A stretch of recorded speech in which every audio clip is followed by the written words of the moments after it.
Hello everyone, study with us में आपका एक बार फिर से स्वागत है। और आज हम डिस्कस करने वाले हैं जनरल अवेयरनेस की 24वीं क्लास। 23 वीडियोस जो है ऑलरेडी अपलोड कर दिए गए हैं। आप देखना चाहते हैं तो लिंक डिस्क्रिप्शन में दे दिया गया है, जहां पर क्लिक करके आप हमारी वो सभी वीडियोस को देख सकते हैं। तो ये जो वीडियो है ये सुपर इंपॉर्टेंट है आपके सभी एग्ज़ाम्स के लिए, जिन जिन एग्ज़ाम्स में जनरल अवेयरनेस से सवाल पूछे जाते हैं। और वीडियो पसंद आए तो लाइक ज़रूर करें, और चैनल को सब्सक्राइब नहीं किया तो ज़रूर कर लें, ताकि ऐसी ही वीडियोस की नोटिफिकेशन आपको टाइम टू टाइम मिलते रहे। तो चलिए शुरू करते हैं। आज का पहला सवाल जो है वो है, भारत का पहला जैविक राज्य कौन सा था। ठीक है, तो जैविक राज्य कौन से क्या होता है जैविक राज्य, सबसे पहले ये बता देता हूँ। जैविक राज्य वह राज्य होते हैं जहाँ पर जो कृषि होती है ना, उसमें किसी भी प्रकार के कीटनाशक और किसी भी प्रकार के जो वो रासायनिक उर्वरक वगैरह होते हैं उसका इस्तेमाल नहीं किया जाता, बल्कि जो साधारण जो खाद वगैरह होती है उसका इस्तेमाल किया जाता है खेतों में।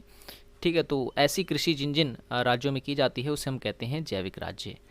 ठीक है, तो जैविक राज्य किसे घोषित किया गया था, तो याद रखें सन 2016 में पहला जो राज्य बना था वो था सिक्किम। ठीक है, पूर्ण रूप से इसे जो है जैविक राज्य घोषित किया गया था। अभी हाल ही में एक केंद्र शासित प्रदेश है जिसको जैविक घोषित किया गया है, उसका नाम है लक्षद्वीप। ये आपको याद रखना है, ठीक है, लक्षद्वीप। अभी हाल ही में जो है इसको भी जैविक क्षेत्र का दर्जा दे दिया गया है, जैविक राज्य का। ओके, अब सिक्किम के बारे में कुछ पॉइंट्स मैं आपको बता देता हूँ। जैसे सिक्किम जो है इसका ये कब राज्य बना था भारत का, तो याद रखें ये 22वां राज्य बना था। और कब बना था, तो याद रखें 16 मई 1975 को जो है सिक्किम भारत का 22वां राज्य बना था। और सिक्किम के वर्तमान में मुख्यमंत्री आपको याद रखना है सीएम। ठीक है, चीफ मिनिस्टर कौन है, तो याद रखें प्रेम सिंह तमंग। ठीक है, प्रेम सिंह तमंग, मैं शॉर्ट में लिख दे रहा हूँ। और यहाँ के जो गवर्नर हैं उनका नाम है गंगा प्रसाद। ठीक है, गंगा प्रसाद। चलिए नेक्स्ट क्वेश्चन है, भारत के नियंत्रक एवं महालेखा परीक्षक का वर्णन किस अनुच्छेद में है। तो नियंत्रक एवं महालेखा परीक्षक का जो वर्णन है वो है भारतीय संविधान के अनुच्छेद 148 में। ठीक है, कई बार ये क्वेश्चन एग्जाम में पूछा गया है तो आपको याद रखना है। अगर आपसे पूछ लेता कि महान्यायवादी जो है, जिसे हम केंद्र सरकार का वकील भी कहते हैं, ठीक है, तो जो महान्यायवादी है इसका वर्णन भारतीय संविधान में कहाँ है, तो याद रखना है आपको, ये है अनुच्छेद 76 में इसका वर्णन है। वित्त आयोग के बारे में अगर पूछ ले आपसे,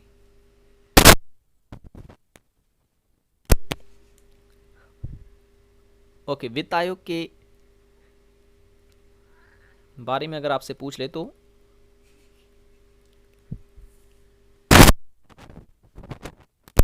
आपका आंसर होगा ऑप्शन अनुच्छेद 280 में वित्त आयोग का वर्णन है। ठीक है, अभी हाल ही में जो वित्त आयोग है इसने अपनी रिपोर्ट प्रस्तुत की है, तो कौन सी रिपोर्ट थी, वो 15वीं रिपोर्ट थी। ठीक है, जिसके प्रमुख थे एनके सिंह। ठीक है, एनके सिंह। और अगर आपसे पूछ ले संघ लोक सेवा आयोग जिसे हम यूपीएससी भी कहते हैं, इसका वर्णन भारतीय संविधान के किस अनुच्छेद में है, तो आंसर होगा 315। ठीक है, 315। नेक्स्ट क्वेश्चन है, भारत की मिसाइल महिला किसे कहा जाता है। ठीक है, मिसाइल वुमेन ऑफ इंडिया किसे कहा जाता है, ये भी इंपॉर्टेंट है, कई बार एग्जाम में पूछा गया है। ठीक है, मिसाइल मैन सबको पता होता है, मिसाइल मैन किसे कहा जाता है, तो ये कहा जाता है डॉक्टर APJ अब्दुल कलाम को। ठीक है, APJ अब्दुल कलाम को। लेकिन मिसाइल महिला पूछा गया है सवाल में, तो मिसाइल महिला कहा जाता है टेसी थॉमस को। ठीक है, टेसी थॉमस को कहा जाता है। ठीक है, मिसाइल महिला भारत की। नेक्स्ट क्वेश्चन है, भारतीय संविधान में आपातकाल का प्रावधान किस देश से लिया गया है। ठीक है, आपातकाल का, तो आपातकाल का जो प्रावधान है ये हमने लिया है जर्मनी देश से। ठीक है, जर्मनी से लिया है। आपातकाल जो है भारत में 3 अनुच्छेद के तहत लगाया जाता है, 352, 356 और 360। 352 अनुच्छेद वाला जो आपातकाल है ये जब लगाया जाता है, तब लगाया जाता है जब भारत पर कोई बाहरी देश आक्रमण करता है। और 356 वाला जो आपातकाल है ये लगाया जाता है जब किसी राज्य में अशांति होती है तब। और अनुच्छेद 360 वाला जो आपातकाल है ये लगाया जाता है तब लगाया जाता है जब वित्तीय संकट देश के अंदर होता है तो। और आपातकाल लगाने की जो शक्ति है वो है राष्ट्रपति के पास। राष्ट्रपति जो है मंत्रिपरिषद की स्वीकृति के पश्चात जो है आपातकाल लगाता है। ठीक है, नेक्स्ट क्वेश्चन है किस गवर्नर को पीट जो है एक इतिहासकार हैं, पीट ने जो है स्वर्ग से उतरा हुआ जनरल कहा है। तो वो थे जिनका नाम था लॉर्ड क्लाइव को कहा है पीट महोदया ने स्वर्ग से उतरा हुआ जनरल। ठीक है, लॉर्ड क्लाइव वही हैं जिन्होंने जो है प्लासी का युद्ध लड़ा था। ठीक है, प्लासी का युद्ध लड़ा था, किसके बीच हुआ था ये युद्ध? लॉर्ड क्लाइव और सिराजू धौला के बीच 1757 में। नेक्स्ट क्वेश्चन है यूक्लिड की रेखा गणित के तत्व का अनुवाद संस्कृत में किसने कराया था? ठीक है, तो इस क्वेश्चन का जो सही आंसर हो जाएगा वो हो जाएगा सवाई जयसिंह ने। और ये जो सवाई ये उपाधि है राजा जयसिंह की, और ये सवाई की उपाधि किसने दी थी इन्हें? तो आपका आंसर होगा फर्रुख सियार ने जो है इन्हें ये उपाधि दी थी। ठीक है, नेक्स्ट क्वेश्चन है चौथ क्या था? देखिए चौथ जो था ये एक प्रकार का टैक्स था। ठीक है, एक प्रकार का कहें कि कर था ये। ठीक है, किसके द्वारा लगाया गया था? तो आपको याद रखना ये लगाया गया था शिवाजी के द्वारा। ठीक है ना, शिवाजी के द्वारा लगाया गया था। और शिवाजी जो थे इन्होंने अपनी जो राजधानी बनाई थी वो बनाई थी रायगढ़ को। ठीक है, रायगढ़ को इन्होंने अपनी राजधानी बनाई थी। और याद रखना है आपको कि मराठा जो थे ना, क्योंकि ये मराठा के शासक हैं, मराठाओं ने ही सबसे अधिक अंग्रेज़ों का विरोध किया था। ये क्वेश्चन पूछा जाता है, अंग्रेज़ों का विरोध सबसे ज़्यादा किसने किया था? मुगलों ने किया था, सिखों ने किया था, या फिर मराठाओं ने किया था? तो याद रखें मराठाओं ने अंग्रेज़ों का सबसे अधिक विरोध किया था। ठीक है, और तो मैंने आपको बता दिया चौथ क्या था, एक प्रकार का कर था जो कि शिवाजी द्वारा लिया जाता था अपने पड़ोसी राज्यों से। ठीक है, पड़ोसी राज्यों से लिया जाता था। और एक और बात आपको याद रखनी है कि शिवाजी जो थे इन्हीं के प्रशासन व्यवस्था में अष्टदिग्गज रहते थे। ठीक है, अष्टदिग्गज या अष्ट प्रधान भी कहा जाता है इन्हें। ठीक है, जैसे कि अकबर के दरबार में 9 रत्न रहते थे, चंद्रगुप्त द्वितीय के दरबार में 9 रत्न रहते थे, वैसे ही शिवाजी के दरबार में भी अष्ट प्रधान रहते थे। ठीक है, और एक और क्वेश्चन पूछा जाता है शिवाजी पर कि जब मुगलों ने शिवाजी का अपहरण किया था तो इन्हें कहाँ रखा था? इन्हें रखा था आगरा में, जहाँ से ये भाग आए थे। ठीक है, कैद किया गया था। याद रखें क्वेश्चन पूछा जाता है कि मुगलों ने शिवाजी को कहाँ कैद किया था? तो वो कैद किया था आगरा में। नेक्स्ट क्वेश्चन है किस युद्ध में टीपू सुल्तान की मृत्यु हुई थी? ठीक है, किस युद्ध में हुई थी? तो आपको याद रखना है वो युद्ध था चौथा। ठीक है, फोर्थ या कहें चौथा आंगल मैसूर युद्ध में। ठीक है, इसमें जो है टीपू सुल्तान की मृत्यु हो गई थी। तो पहला जो आंगल मैसूर युद्ध था, पहले की अगर मैं बात करूं तो ये जो युद्ध है ये ख़त्म हुआ था मद्रास की संधि के पश्चात। मद्रास की संधि, आपसे क्वेश्चन पूछ सकता है मद्रास की संधि जो है वो किस युद्ध के पश्चात हुई थी? तो ये हुई थी प्रथम आंगल मैसूर युद्ध के पश्चात हुई थी। कब हुई थी? तो 1769। ठीक है, 1769 में। और दूसरा आंगल मैसूर युद्ध जो हुआ था उसके बाद कौन सी संधि हुई थी? उसके बाद संधि हुई थी मैंगलोर की संधि। ठीक है, मंगलौर की संधि। ये संधि कब हुई थी? ये हुई थी 1784 में। ठीक है, और तीसरा आंगल मैसूर युद्ध जो हुआ था उसके पश्चात जो संधि हुई थी वो थी श्रीरंगपट्टनम की संधि।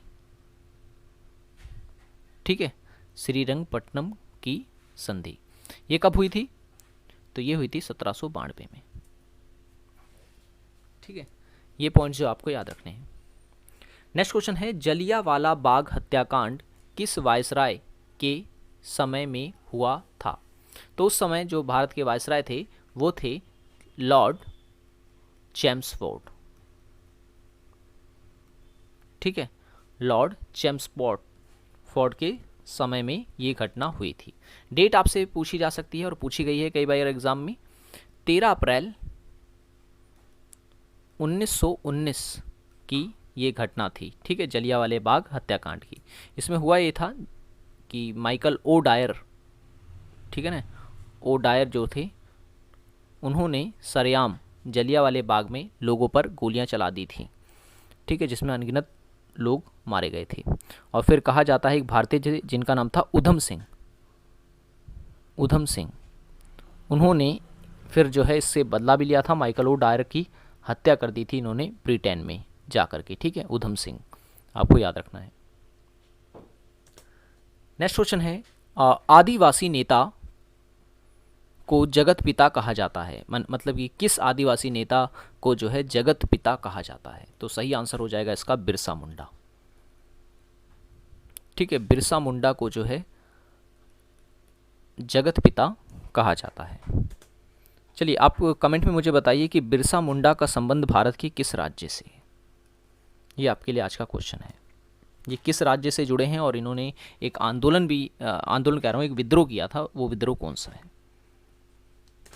नेक्स्ट क्वेश्चन है, भारतीय राष्ट्रीय कांग्रेस को किसने भीख मांगने वाली संस्था कहा है? तो ये कहा है गरम दल के नेता बाल गंगाधर तिलक ने।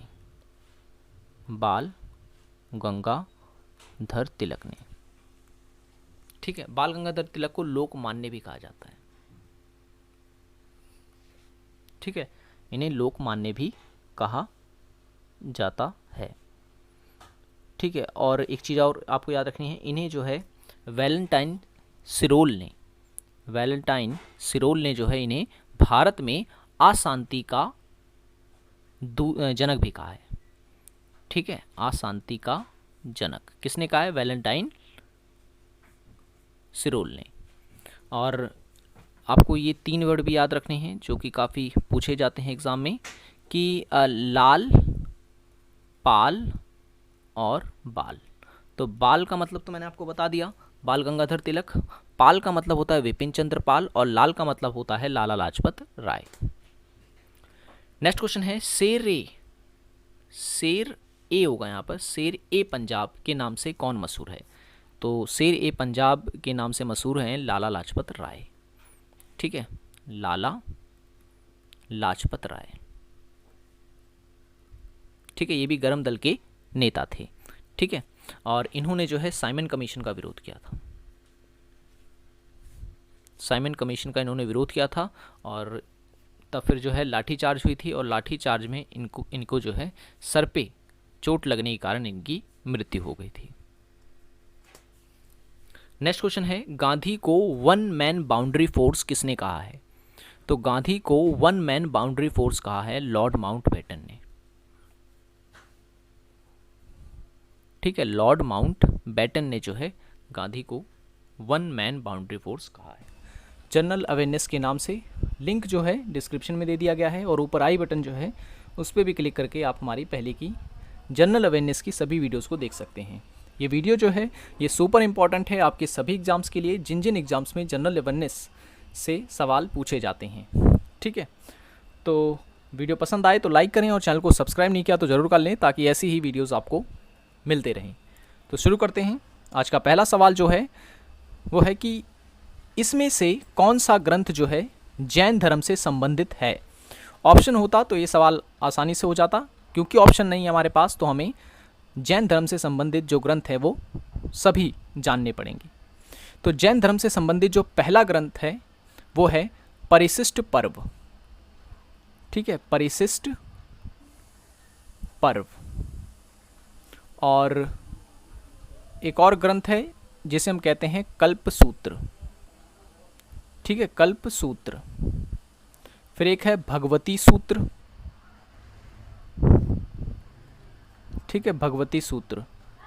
इसी ग्रंथ जिससे जो है हमें 16 महाजनपद के विषय में भी जानकारी मिलती है, ठीक है। और आदि पुराण,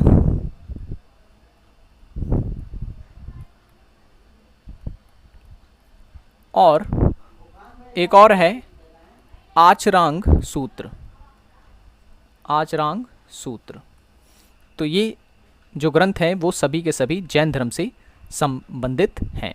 अगर बौद्ध धर्म से संबंधित ग्रंथ पूछता हमसे तो सुंत पिटक, विनय पिटक और अभिधम्म पिटक, ठीक है। ये 3 ग्रंथ आपको जो है याद रखने हैं।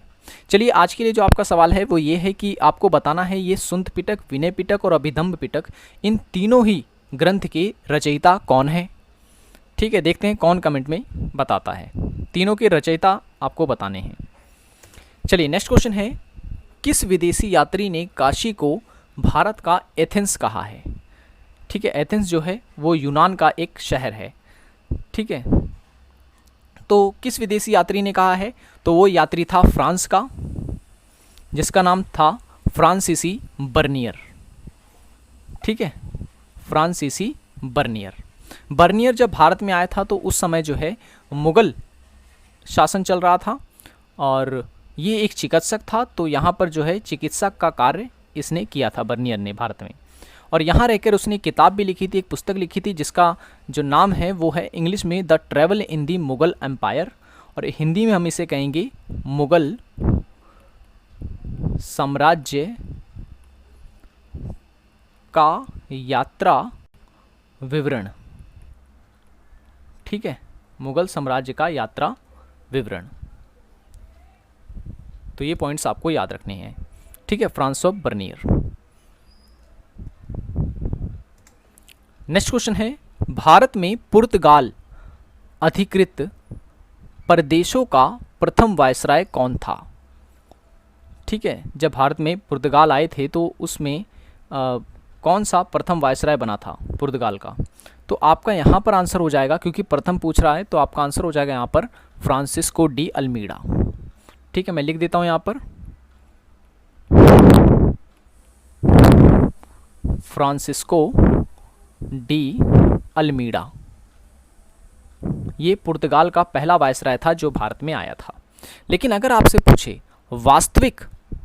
वास्तविक वायसराय कौन था पुर्तगाल का जो भारत में आया था, जिसने काफ़ी सुधार किए थे पुर्तगाल की कंपनी में, तो उसका नाम था फ्रांसीसी डी अल्बुकर्क, ठीक है, अल्बुकर्क।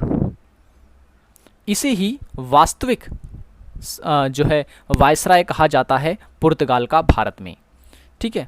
और ये अल्बुकर्क जो था उसने ही दक्षिण भारत के एक राजा कृष्णदेव राय जो थे उनसे काफ़ी अच्छे संबंध बनाए थे, ठीक है। भारत और पुर्तगालियों के संबंध जब अच्छे हुए थे, ठीक है, किनके प्रयासों से, इन्हीं के प्रयासों से। और इन्हीं ने ही जो है फादर लुई जो थे, फादर लुई को कृष्णदेव राय के दरबार में भेजा था समझौते के लिए, ठीक है। तो ये चीज़ आपको याद रखनी है। और जो अल्बुकर्क थे इनकी मृत्यु यहीं पर हुई थी और इन्हें जो है गोवा में ही दफनाया गया है, ठीक है। ये पहले ऐसे वायसराय थे पुर्तगाल के जिन्हें भारत में दफनाया गया। भारत में कहाँ, तो गोवा में, ठीक है।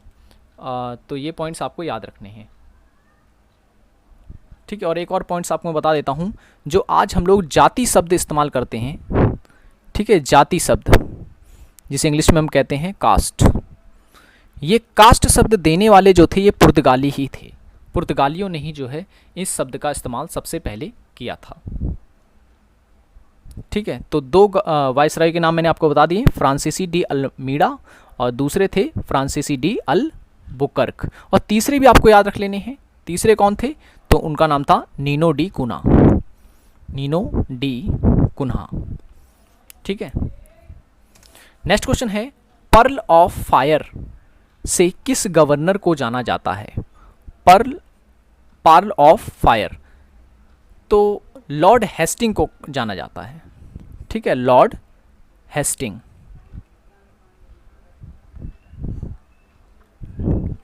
लॉर्ड हेस्टिंग को जो है जाना जाता है पर्ल ऑफ फायर के नाम से। इन्होंने ही जो है हस्तक्षेप की नीति अपनाई थी।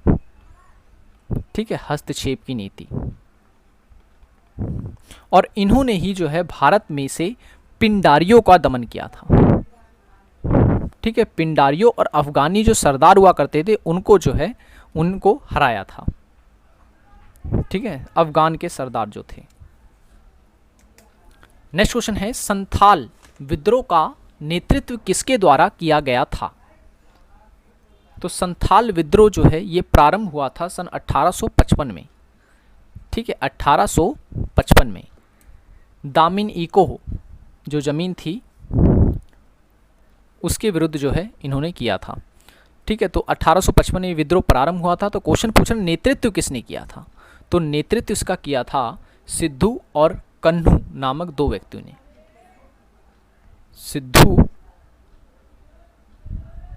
सिद्धू और कान्हू, ये दो व्यक्ति थे जिन्होंने जो है संथाल विद्रोह का नेतृत्व किया था। नेक्स्ट क्वेश्चन है, अविश्वास प्रस्ताव के द्वारा हटाए जाने वाले पहले प्रधानमंत्री कौन थे, या प्रथम प्रधानमंत्री कौन थे?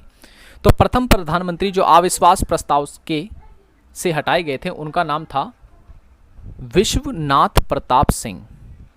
विश्वनाथ प्रताप सिंह। ठीक है, इन्हें जो है अविश्वास प्रस्ताव से हटाया गया था। और अगर आपसे पूछ ले कि वो कौन से प्रधानमंत्री थे जिनका कार्यकाल जो था वो सबसे कम रहा था, तो 13 दिन का कार्यकाल था अटल बिहारी वाजपेयी का। अटल बिहारी वाजपेयी का। ठीक है, सबसे कम समय का कार्यकाल रहा। अगर आपसे पूछे सबसे अधिक समय के लिए प्रधानमंत्री कौन बने रहे थे, या सबसे अधिक कार्यकाल किस प्रधानमंत्री का था, तो आपका आंसर होगा पंडित जवाहरलाल नेहरू का। ठीक है, पंडित जवाहरलाल नेहरू का कार्यकाल सबसे अधिक था। और अगर आपसे पूछ ले कि वो कौन से प्रधानमंत्री थे जिन्होंने कभी लोकसभा का सामना नहीं किया, तो आपका यहाँ पर आंसर होगा चौधरी चरण सिंह। ठीक है, चौधरी चरण सिंह, ये कभी लोकसभा नहीं गए। नेक्स्ट क्वेश्चन है, किस संविधान संशोधन द्वारा लोकसभा सदस्यों की संख्या बढ़ाई गई थी? कॉन्स्टिट्यूशनल अमेंडमेंट हमसे यहाँ पे पूछ रहा है। तो वो संविधान संशोधन कौन सा था? तो याद रख लेना है आपको, वो संविधान संशोधन था 31वां। ठीक है, कब हुआ था ये संविधान संशोधन? तो 1973 में हुआ था, 1973 में। क्या किया गया था इसके तहत? इसके तहत किया ये गया था कि जो लोकसभा के सदस्यों की संख्या है, पहले थी 525, अब कर दी गई थी 545। ठीक है, और केंद्र शासित जो प्रदेश हैं वहाँ का जो प्रतिनिधित्व था लोगों की संख्या 25 से घटा करके जो है 20 कर दी गई थी। यानी कि केंद्र शासित प्रदेश से जो प्रतिनिधि चुनकर आते हैं लोकसभा में, अब 25 नहीं सिर्फ और सिर्फ 20 आएंगे। ठीक है, तो 31वां संविधान संशोधन सन 1973 में ऐसा किया गया था। चलिए आप क्वेश्चन बताएंगे कि वर्तमान में लोकसभा में सीटें कितनी हैं। नेक्स्ट क्वेश्चन है, राज्य के नीति निर्देशक तत्व का समाविष्ट किस भारतीय या भारत सरकार अधिनियम से किया गया था?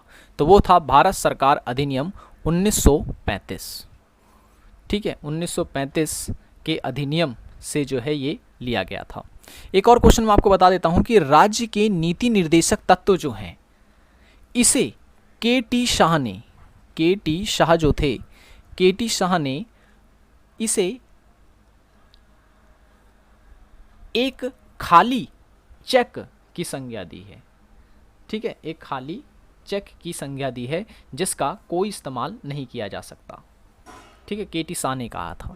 और जो नीति निर्देशक सिद्धांत जो है ये, इसका वर्णन भारतीय संविधान के भाग 4 और अनुच्छेद की अगर हम बात करें, अनुच्छेद 36 से 51 में इसका वर्णन है। ठीक है, 36 से 51 में इसका वर्णन हमें मिलता है भारतीय संविधान के। नेक्स्ट क्वेश्चन है, कैबिनेट मंत्रियों में सबसे बड़ा कार्यकाल किस मंत्री का रहा? तो वो थे जगजीवन राम। ठीक है, जगजीवन राम, जीवन राम का। ठीक है, लेकिन अगर आपसे पूछे कि एक ही विभाग में सबसे बड़ा कार्यकाल किसका रहा, एक ही विभाग की अगर बात की जाए, तो वो था राजकुमारी अमृता कौर।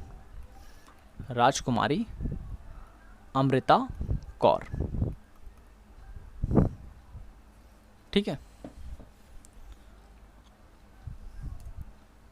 चलिए नेक्स्ट क्वेश्चन है, रूस और चीन की सीमा पर बहने वाली नदी कौन सी है?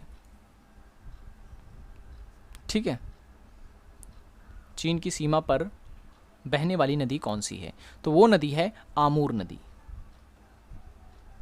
ठीक है, आमूर नदी।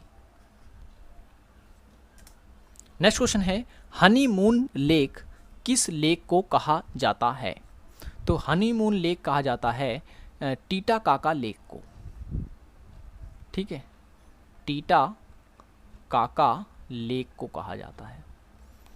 ठीक है, और अगर आपसे पूछ ले कि विश्व की सबसे लंबी झील कौन सी है? ठीक है, लंबी झील आपसे पूछ ले, अगर लेक पूछ ले, तो आपका आंसर होगा टांगानिका। ठीक है, ये मीठे पानी की सबसे लंबी झील है विश्व में। और अगर आपसे पूछ ले सबसे बड़ी झील कौन सी है विश्व की, तो वो होगी कैस्पियन सागर। कैस्पियन सागर झील। ठीक है, ये खारे पानी की झील है, और टांगानिका जो है ये मीठे पानी की झील है। और अगर आपसे पूछ ले कि कौन सी ऐसी झील है जो दो देशों के बीच बाउंड्री बनाती है, सीमा बनाती है, तो वो है विक्टोरिया झील। ठीक है, विक्टोरिया झील। ये दो देशों के बीच में है, तंजानिया और युगांडा। तंजानिया और युगांडा। नेक्स्ट क्वेश्चन है, अग्नि द्वीप के नाम से किसको जाना जाता है? अग्नि द्वीप के नाम से किसको जाना जाता है? तो अग्नि द्वीप कहा जाता है आइसलैंड द्वीप को। ठीक है, आइसलैंड द्वीप को जो है अग्नि द्वीप कहा जाता है। और सबसे अधिक द्वीप कौन से महासागर में है? तो आपका आंसर होगा प्रशांत महासागर में। ठीक है, प्रशांत महासागर में सबसे अधिक द्वीप हैं। और अगर आपसे पूछ ले कि कौन सा ऐसा देश है जो सबसे अधिक द्वीपों से मिलकर बना हुआ है, तो आपका आंसर होगा इंडोनेशिया। इंडोनेशिया जो देश है वो सबसे अधिक द्वीपों से मिलकर बना हुआ है। अधिकतर लोग इसका आंसर जापान टिक करते हैं, लेकिन जापान जो है वो सिर्फ 4 द्वीपों से मिलकर बना है, होन्शु, क्यूशु, शिकोकू और होक्काइडो। जबकि जो इंडोनेशिया है वो अधिक द्वीपों से मिलकर बना हुआ है जापान की तुलना में। नेक्स्ट है, भारत में हरित क्रांति के जनक किसे कहा जाता है? तो भारत में हरित क्रांति के जो जनक थे वो थे doctor M S. Swaminathan. M S. Swaminathan. ठीक है, लेकिन अगर आपसे पूछे प्रथम पंचवर्षीय योजना जो थी उसके अध्यक्ष कौन थे, तो आपका आंसर होगा हैरोल्ड डोमर। इस नाम में कई बार गलतियां हो जाती हैं। प्रथम पंचवर्षीय योजना के अध्यक्ष थे हैरोल्ड डोमर, लेकिन हरित क्रांति के जो जनक थे वो थे एम.एस. स्वामीनाथन। नेक्स्ट क्वेश्चन है, अमाशय से भोजन पाचन के लिए कौन सा एंजाइम मिलता है? तो वो एंजाइम है, एक का नाम है पेप्सिन। ठीक है, पेप्सिन, और एक का नाम है रेनिन। ठीक है, रेनिन। पेप्सिन का काम होता है प्रोटीन का खंडन करना। ठीक है, जबकि रेनिन जो होता है इसका काम होता है जो कैसिनोजेन होता है ना, मैं लिख देता हूं यहाँ पे, कैसिनोजेन को ठोस प्रोटीन में बदलता है, जिसे हम कहते हैं कैल्शियम पैराकैसिनेट। ठीक है, ये काम किसका होता है? रेनिन का होता है। नेक्स्ट क्वेश्चन है, फिलोसॉफिक जियोलॉजिक पुस्तक के लेखक कौन है? तो ये पुस्तक लिखी थी लेमार्क ने। ठीक है, लेमार्क ने। कब लिखी थी? 1809 में प्रकाशित हुई थी ये किताब। ठीक है, इन्होंने एक सिद्धांत दिया था, इनका सिद्धांत जो है वो इस विचार पे आधारित है कि जो जीव होते हैं ना, वो अपने वातावरण परिवर्तन जो होता है उसका सीधा प्रभाव जो है वो जीवों पर पड़ता है। इन्होंने ही बताया था कि जो जिराफ होते हैं उनकी लंबी गर्दन इसलिए हो गई क्योंकि वो जिराफ जो थे वो पेड़ों के पत्ते खाते थे। ठीक है, क्योंकि ज़मीन जो थी, ज़मीन में जो घास थी उस समय ख़त्म हो गई थी। ठीक है, तो ये विचार जो है लेमार्क का ही है। ठीक है, तो इन्हीं के सिद्धांत को जो है कहा जाता है, और इनका जो सिद्धांत है वो कौन सी पुस्तक में है, तो फिलोसफिकल जियोलॉजिक में है। नेक्स्ट क्वेश्चन है, छोटी आंत की लंबाई कितनी होती है? तो छोटी आंत जो होती है वो होती है 7 सेंटीमीटर लंबी, और जिसका व्यास डायमीटर होता है 2.5 सेंटीमीटर। ठीक है, ये डायमीटर है इसका। ये वीडियो अगर आपको पसंद आती हो तो लाइक ज़रूर करें, और चैनल को सब्सक्राइब नहीं किया तो ज़रूर कर लें, ताकि ऐसे ही वीडियोस की नोटिफिकेशन आपको टाइम पर मिलते रहे। तो चलिए शुरू करते हैं। आज का पहला क्वेश्चन ये है, बाई लैंग्वेज लिखे गए हैं, यहाँ पे देख सकते हैं आप, यहाँ पर हिंदी में और फिर यहाँ पर इंग्लिश में। तो पहला सवाल आज का ये है कि मिरात उल अखबार का प्रकाशन किसके द्वारा किया गया था? ठीक है, मॉडर्न हिस्ट्री का क्वेश्चन है ये। तो इसका जो सही आंसर होगा वो हो जाएगा राजा राम मोहन राय। ठीक है, राजा राम मोहन राय के द्वारा जो है मिरात उल अखबार का प्रकाशन शुरू किया गया था। ठीक है, फ़ारसी भाषा में अखबार जारी किया गया था। ठीक है, फ़ारसी भाषा में। और भी कई सारे पॉइंट्स जो हैं राजा राम मोहन राय के बारे में जो आपको याद रखने हैं वो ये हैं कि इन्हें जो है, इन्हें अतीत और भविष्य के मध्य सेतु के समान समझा जाता है। ठीक है, माना जाता है इन्हें। तो याद रखें, इन्हें अतीत, मैं लिख देता हूँ यहाँ पर, अतीत और भविष्य के मध्य सेतु कहा जाता है इन्हें। ठीक है, और इन्हें ही भारतीय राष्ट्रवाद का जनक भी कहा जाता है, भारतीय राष्ट्रवाद का जनक। ठीक है, और इन्हें आधुनिक भारत का पिता भी कहा जाता है। ठीक है, आधुनिक भारत का पिता।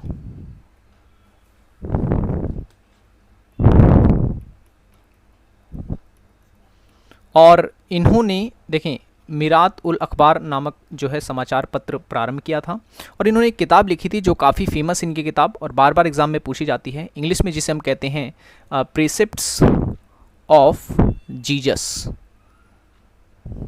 ठीक है, हिंदी में इसको कहेंगे ईसा के नीति वचन, ईसा के नीति वचन।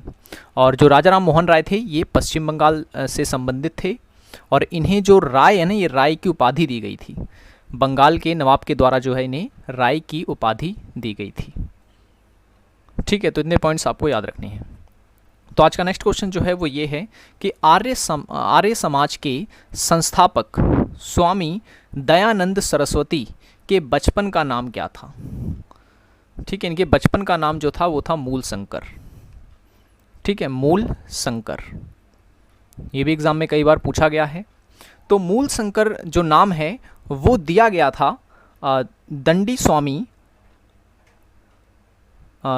स्वामी के द्वारा जो है इनको ये नाम दिया गया था। क्या नाम दिया गया था? स्वामी दयानंद सरस्वती का।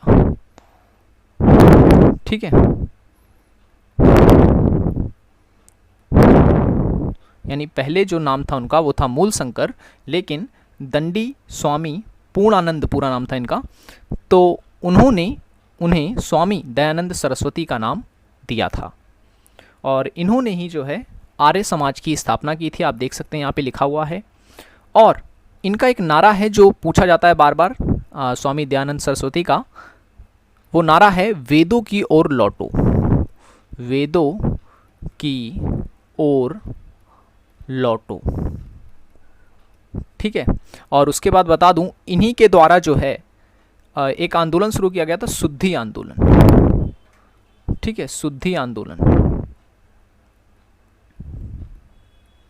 और इन्हीं के द्वारा गौ रक्षा आंदोलन भी शुरू किया गया था, गौ रक्षा आंदोलन, गायों को बचाने के लिए। ठीक है, और इनकी किताब आपको याद रखनी है जो कि काफ़ी प्रसिद्ध है, सत्यार्थी प्रकाश या सत्यार्थ प्रकाश। 1874 में ये जो किताब है प्रकाशित हुई थी। ठीक है, सत्यार्थ प्रकाश। तो ये चीज़ आपको याद रखनी है। ठीक है, स्वामी दयानंद सरस्वती के बचपन का नाम जो था वो मूलशंकर था, और दयानंद सरस्वती नाम किसने दिया, तो मैंने अभी आपको बताया, दंडी स्वामी पूर्णानंद ने जो है उन्हें ये नाम दिया था दयानंद सरस्वती का।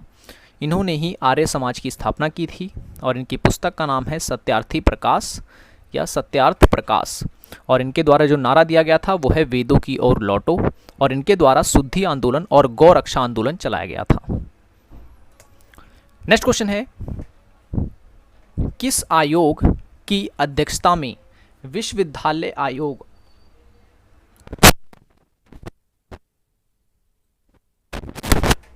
आयोग की स्थापना की गई थी? तो इसका सही जो आंसर है वो है रेले आयोग। ठीक है, रेले आयोग के द्वारा जो है विश्वविद्यालय आयोग की स्थापना की गई थी। कब आया था ये आयोग? ये 1902 में आया था। तो मैं आपको शिक्षा से संबंधित जितने भी आयोग थे जहाँ से क्वेश्चन पूछे जाते हैं वो मैं बता देता हूँ। जैसे कि शिक्षा से जुड़ा हुआ एक आयोग था सैडलर आयोग। ठीक है, सैडलर आयोग ये कब आया था? तो ये आया था 1917 में। ठीक है, और एक और था हारतोंग आयोग, ये आया था 1929 में। और वार्धा योजना या वार्धा आयोग कह सकते हैं हम इसे, और सर्जेंट आयोग। ठीक है ना, ये सारे के सारे आयोग जो हैं ये जुड़े हैं किससे? शिक्षा व्यवस्था से। ठीक है, और आपसे क्वेश्चन पूछा जा सकता है कि जो यूजीसी है यानी कि यूनिवर्सिटी ग्रांट कमीशन या विश्वविद्यालय अनुदान आयोग जिसे हम हिंदी में कहते हैं, इसकी स्थापना किस आयोग की सिफारिश पर की गई थी? तो वो था राधा कृष्णन आयोग या कमीशन। ठीक है, राधा कृष्णन कमीशन की सिफारिश पर जो है सन 1948 में ये आयोग बनाया गया था, और इसी की सिफारिश से जो है यूजीसी का गठन किया गया था। नेक्स्ट क्वेश्चन है, 1857 की क्रांति से जुड़े तात्या टोपे का वास्तविक नाम क्या था? ठीक है, तात्या टोपे का वास्तविक नाम क्या था? तो इनका वास्तविक जो नाम था वो था रामचंद्र पांडुरंगा। ठीक है, रामचंद्र पांडुरंगा या पांडुरंग। ठीक है, इन्हें तात्या टोपे कहा जाता था। और ये तात्या टोपे जो थे ये नाना साहब की सहायता कर रहे थे जब 1857 की क्रांति हो रही थी। तो जो नाना साहब थे, नाना साहब ये नेतृत्व कर रहे थे किस क्षेत्र से 1857 की क्रांति में? तो आपको याद रखना है ये कानपुर से नेतृत्व कर रहे थे विद्रोह का। ठीक है, कानपुर से। और उसके बाद फैज़ाबाद से कौन कर रहा था? फैज़ाबाद से, तो फैज़ाबाद से मौलवी अहमदुल्ला। ठीक है, मौलवी अहमदुल्ला जो है नेतृत्व कर रहे थे। और झांसी से जो है लक्ष्मीबाई। ठीक है, लक्ष्मीबाई शॉर्ट में लिख देता हूँ मैं। और लखनऊ से अगर मैं बात करूँ, लखनऊ से जो नेतृत्व कर रहा था वो था महिला थी वो बेगम हजरत महल। ठीक है, बेगम हजरत महल।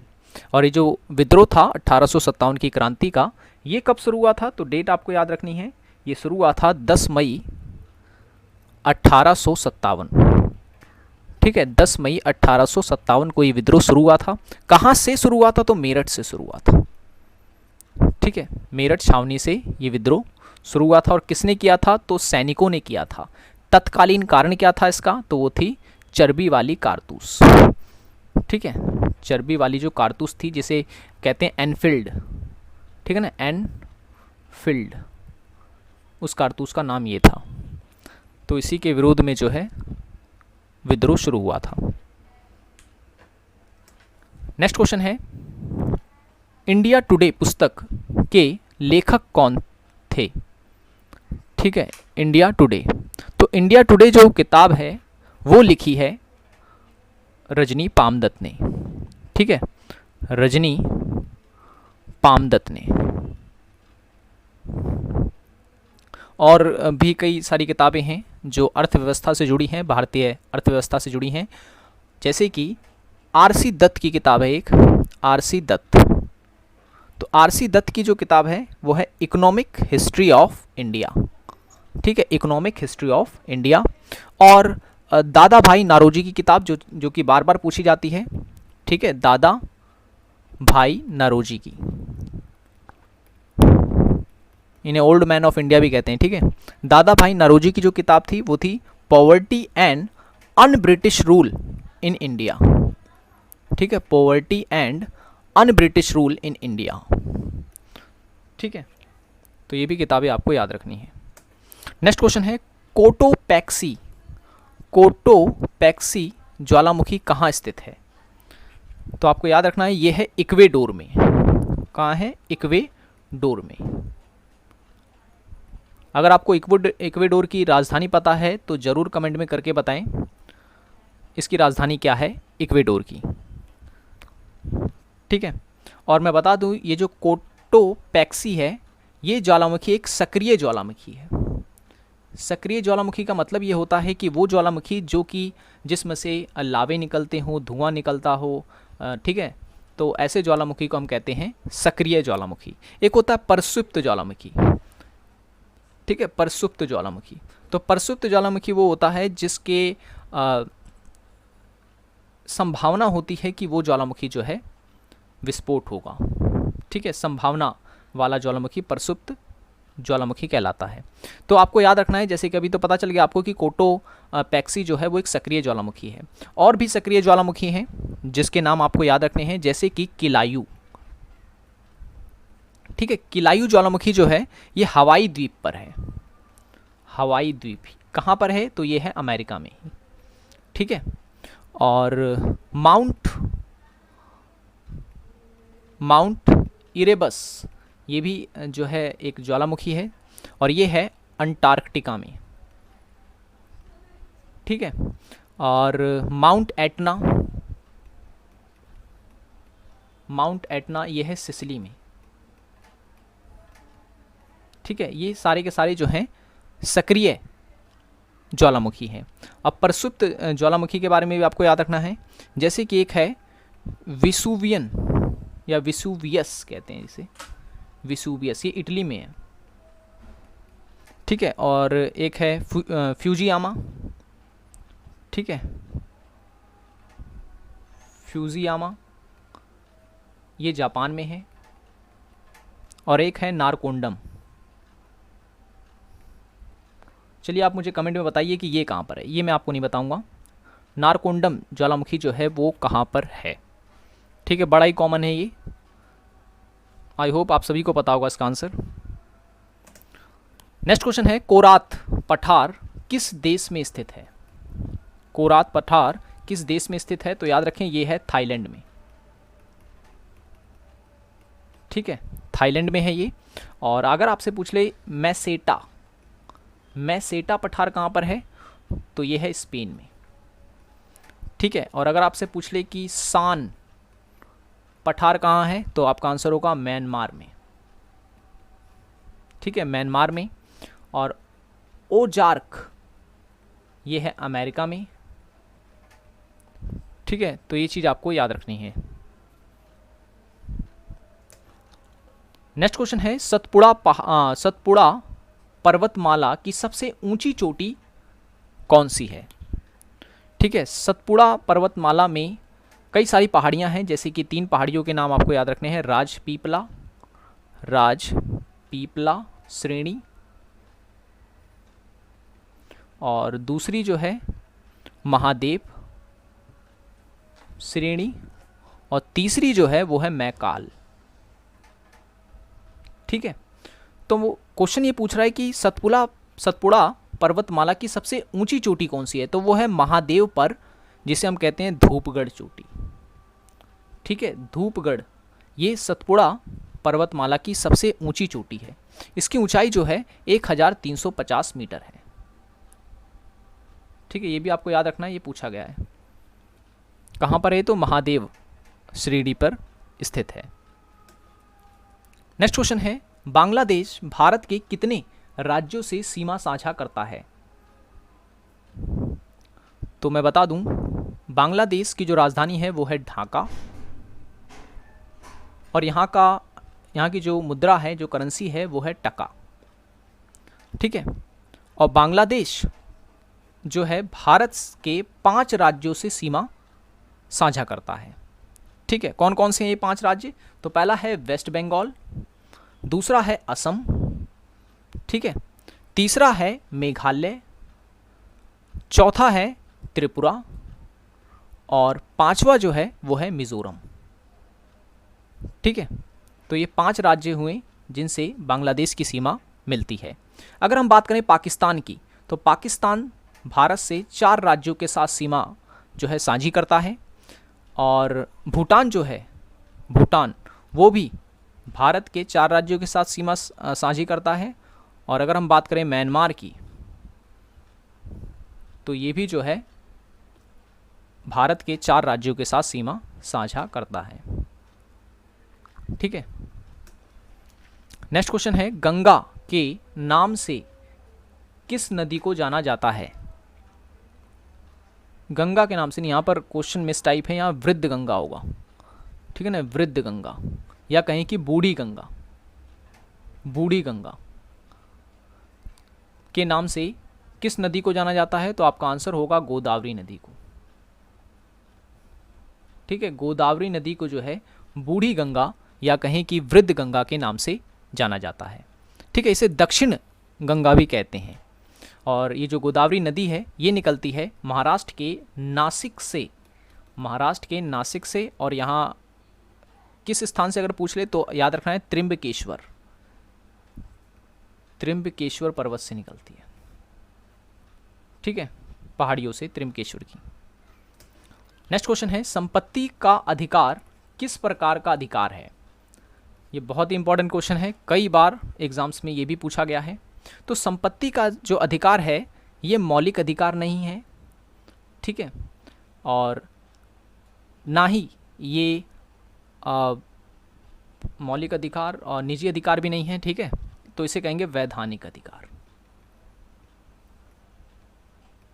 ठीक है, अगर आपसे पूछता है कि संपत्ति का अधिकार क्या है, तो ये एक प्रकार का वैधानिक अधिकार है।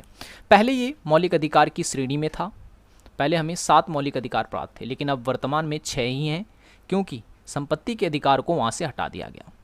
कब हटाया गया? तो 44वां संविधान संशोधन किया गया था सन 1978 में, जिसके तहत संपत्ति के अधिकार को मौलिक अधिकार से हटा करके इसे वैधानिक अधिकार बना दिया गया, और इसे संविधान के अनुच्छेद 300A में रख दिया गया। ठीक है, नेक्स्ट क्वेश्चन है, 6 से 14 वर्ष की आयु के बीच के सभी बच्चों को शिक्षा का अधिकार है, इसका वर्णन किस अनुच्छेद में है? तो इसका सही जो आंसर हो जाएगा वो हो जाएगा अनुच्छेद 21A में है। ठीक है, 21A में। अगर आपसे पूछ ले कि अनुच्छेद 21 में क्या है, तो अनुच्छेद 21 में है जीवन जीने का अधिकार। ठीक है, जीवन जीने का अधिकार। और अगर आपसे पूछे कि अनुच्छेद 17 में, तो अनुच्छेद 17 में अस्पृश्यता का अधिकार। ठीक है, अस्पृश्यता का अधिकार, अस्पृश्यता के विरोध का अधिकार। ठीक है, नेक्स्ट क्वेश्चन है, संविधान की प्रस्तावना में निहित क्षमता, यहाँ क्षमता वाला नहीं होगा, यहाँ शाह होगा, क्षमता, सरल वाला शाह। क्षमता का आदर्श किस अनुच्छेद में है? किस अनुच्छेद में है? तो वो है अनुच्छेद 14। ठीक है, इसके बारे में अनुच्छेद 14 में जो है कहा गया है। क्योंकि यहाँ पे प्रस्तावना की बात हो रही है, तो प्रस्तावना के बारे में हम कुछ जान लेते हैं। जैसे कि प्रस्तावना जो है उसे भारतीय संविधान की कुंजी कहा जाता है, और भारतीय संविधान की प्रस्तावना में 3 शब्द को हाल ही में जोड़ा गया था। पहला शब्द था समाजवाद, दूसरा था पंथ निरपेक्ष, और चौथा था बंधुत्व। ठीक है, और सॉरी तीसरा बंधुत्व था। पहला समाजवाद, दूसरा पंथ निरपेक्ष और तीसरा बंधुत्व। और इसे कब जोड़ा गया था? तो इसे जोड़ा गया था 42वें संविधान संशोधन के तहत सन 1976 में। और ये जो 42वां संविधान संशोधन था, इसे लघु संविधान भी बोला जाता है। लघु संविधान भी बोला जाता है। नेक्स्ट क्वेश्चन है, राष्ट्रपति द्वारा त्यागपत्र किसे संबोधित किया जाता है? तो राष्ट्रपति जब त्यागपत्र देता है तो वो देता है उपराष्ट्रपति को। ठीक है, उपराष्ट्रपति को। और उसके 6 महीने बाद जो है, या कहें कि 6 महीने के अंदर अंदर में नए राष्ट्रपति का चुनाव करवाना अनिवार्य होता है। और जब तक नया राष्ट्रपति नहीं आ जाता तब तक उपराष्ट्रपति जो होता है वो राष्ट्रपति के पद पर बैठकर उसका कार्य करता है। ठीक है, तो भारत के पहले जो राष्ट्रपति थे वो थे डॉक्टर राजेंद्र प्रसाद। पहले उपराष्ट्रपति कौन थे? तो doctor Sarvepalli Radhakrishnan. Next question है, शिक्षा को समवर्ती सूची में किस संविधान संशोधन द्वारा शामिल किया गया?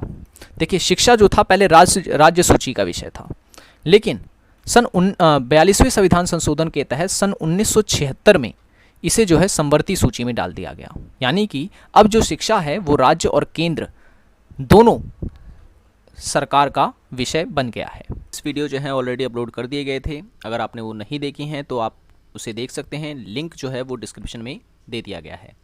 तो वीडियो पसंद आए तो लाइक ज़रूर करें और शेयर भी करें। ठीक है, और ये जो वीडियो है ये सभी एग्ज़ाम्स के लिए इम्पॉर्टेंट है, जिस एग्ज़ाम्स में जनरल अवेयरनेस से सवाल पूछे जाते हैं। तो चलिए आज का पहला जो सवाल है वो देखते हैं कि दक्षिण का ताजमहल किसे कहा जाता है?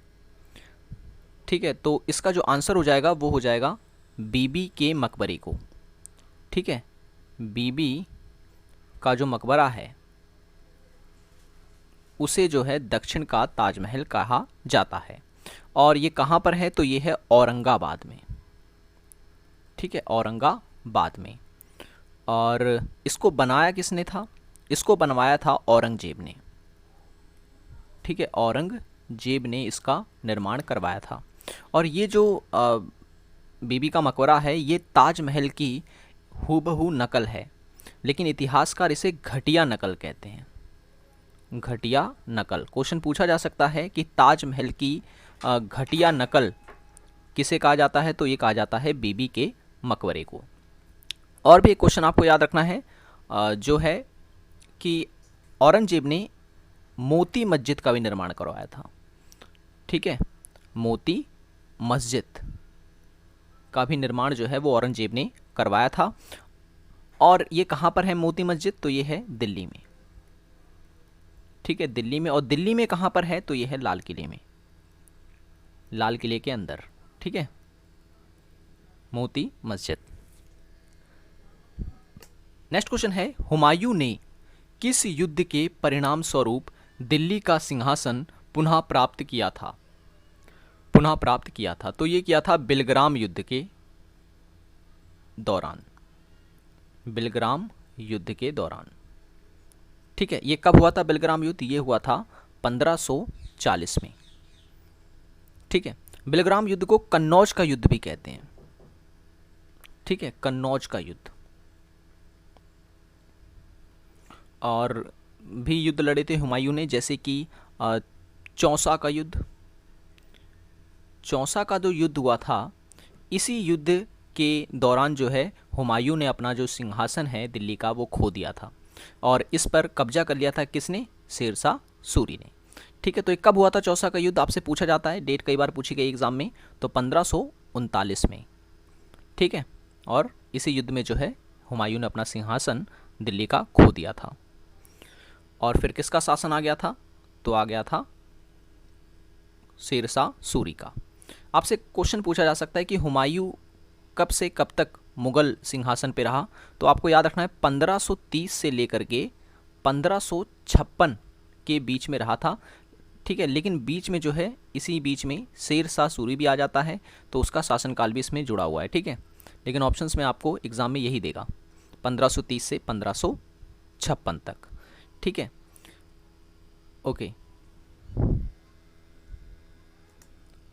नेक्स्ट क्वेश्चन है रानी का अभिलेख किस अभिलेख को कहा जाता है, आगे हुआ, ठीक है, किस अभिलेख को कहा जाता है।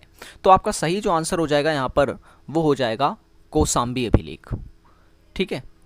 कौसाम्बी का जो अभिलेख है उसे जो है रानी का अभिलेख कहा जाता है, कौसाम्बी अभिलेख को। और कौसाम्बी अभिलेख की अगर हम बात करें तो हमें पता होना चाहिए कि भारत का सबसे पहला अभिलेख कौन सा था, तो वो था बोगज कोई, बोगज कोई, ये पहला अभिलेख है भारत का। और अगर आपसे पूछे कि सबसे प्राचीन अभिलेख किसका है, प्राचीन अभिलेख, तो प्राचीन अभिलेख जो है ये माना जाता है मौर्य शासक अशोक के अभिलेखों को, ठीक है। अशोक सम्राट जो कि मौर्य वंश का राजा था, इसके अभिलेखों को जो है सबसे प्राचीन अभिलेख माना जाता है भारत में, ठीक है। अशोक के अभिलेखों को सबसे पहले किसने पढ़ा था, तो आपका आंसर होगा जेम्स प्रिंसेप ने, ठीक है। जेम्स प्रिंसेप ने जो है सबसे पहले अशोक के अभिलेखों का अर्थ निकाला था। आपसे पूछ ली जा सकती है कि अशोक के अभिलेख की भाषा कौन सी थी, ठीक है, किन भाषाओं में लिखे गए हैं अशोक के अभिलेख। तो आपको याद रखना है ब्राह्मणी, खरोष्ठी, अरमाइक और ग्रीक, ठीक है, 4 भाषाओं में जो है अशोक के अभिलेख लिखे गए हैं, 4 लिपियों में, सॉरी लिपि है, ठीक है, ओके। और ये तो मैंने बता दिया कि रानी का अभिलेख जो है वो कौसाम्बी अभिलेख को कहा जाता है। और ठीक है, और भीतरी अभिलेख किसका है, भीतरी अभिलेख, भीतरी अभिलेख का संबंध किससे है, तो याद रखना है भीतरी अभिलेख का संबंध है स्कंदगुप्त से, ठीक है, स्कंदगुप्त से। स्कंदगुप्त किस वंश का था, ये था गुप्त वंश का, ठीक है। और गुप्त वंश के शासक स्कंदगुप्त ने ही हुणों को पराजित किया था, हुणों को पराजित किया था, ठीक है। और गुप्त वंश की स्थापना किसने की थी, तो श्रीगुप्त ने की थी, ठीक है। तो इतने पॉइंट्स आपको याद रखने हैं। देखिए जब भी आप लोग क्लास लेते हैं तो इन सब पॉइंट्स को कॉपी में नोट डाउन जरूर कर लिया करें। नेक्स्ट क्वेश्चन है बहमनी वंश का संस्थापक कौन था, बहमनी वंश का संस्थापक कौन था। तो इस क्वेश्चन का सही आंसर है हसन गंगू, ठीक है, हसन गंगू। हसन गंगू ने जो है स्थापना की थी बहमनी वंश की। और अगर आपसे पूछ ले परमार वंश जो है, परमार वंश, इसकी स्थापना किसने की थी या इसका संस्थापक कौन था, तो उपेंद्र था, ठीक है, उपेंद्र ने की थी। चंदेल वंश के बारे में पूछ ले, चंदेल वंश, देखिए ये वो वंश हैं जो एग्ज़ाम में बार बार पूछे जाते हैं, इनके संस्थापक, ठीक है। तो इसलिए मेन मैं आपको बता देता हूँ। तो परमार वंश जो है इसकी स्थापना किसने की थी, उपेंद्र ने की थी। चंदेल वंश की स्थापना ननुक ने की थी, ठीक है। और अगर आपसे पूछे तुलुप वंश की स्थापना, तुलुप वंश की स्थापना की थी किसने, वीर नरसिंह ने, वीर नरसिंह ने। और याद रखें तुलुक वंश का ही था कृष्णदेव राय, ठीक है ना, कृष्णदेव राय। इन्हीं के दरबार में तेनाली रामा रहते थे और इन्हीं के दरबार में अष्टदिग्गज भी रहते थे, अष्टदिग्गज, ठीक है, इन्हीं के दरबार में रहा करते थे। और यादव वंश के बारे में पूछ लिया जाता है, यादव वंश की स्थापना किसने की थी या संस्थापक कौन थे, तो आपका आंसर होगा वल्लभ पंचम ने, वल्लभ पंचम ने। और ठीक है, इतने आपको याद रखने हैं। नेक्स्ट क्वेश्चन है कर्ण वंश के शासकों का सही क्रम बताइए, कर्ण वंश के शासकों का सही क्रम बताना है। तो कर्ण वंश का जो संस्थापक था जिसने इस वंश की स्थापना की थी उसका नाम था वसुदेव। तो ये तो हो गया पहला शासक इस वंश का। उसके बाद जो गद्दी पर बैठता है वो होता है भूमिपुत्र, ठीक है ना, भूमिपुत्र नाम था उसका। इसके बाद जो गद्दी पर बैठा उसका नाम था नारायण, और फिर जो अंतिम शासक रहा वो था सुशर्मन। और भी छोटे मोटे शासक आए थे लेकिन मेनली जो है वो यही हैं, वसुदेव, भूमिपुत्र, नारायण और सुशर्मन।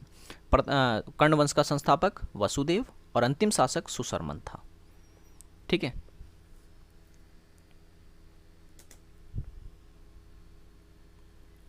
अच्छा, एक चीज़ और मैं यहाँ से आपको बता दूँ, कर्ण वंश का तो पूछा गया है, आपसे यहाँ पर और भी पूछे जा सकते हैं, जैसे कि पल्लव वंश। पल्लव वंश जो है इसके शासकों का क्रम आपसे पूछ सकता है। तो पल्लव वंश की जो स्थापना थी वो की थी सिंह विष्णु ने। ठीक है, फिर उसके बाद महेंद्र वर्मन आते हैं, फिर उसके बाद नरसिंह वर्मन, फिर उसके बाद परमेश्वर वर्मन।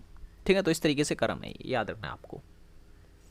नेक्स्ट क्वेश्चन है, भारत का आइंस्टीन किसे कहा जाता है? तो भारत का आइंस्टीन कहा जाता है नागार्जुन को। ठीक है, नागार्जुन को। चलिए कमेंट में आप मुझे बताइए कि नागा अर्जुन का संबंध भारत के किस राज्य से है।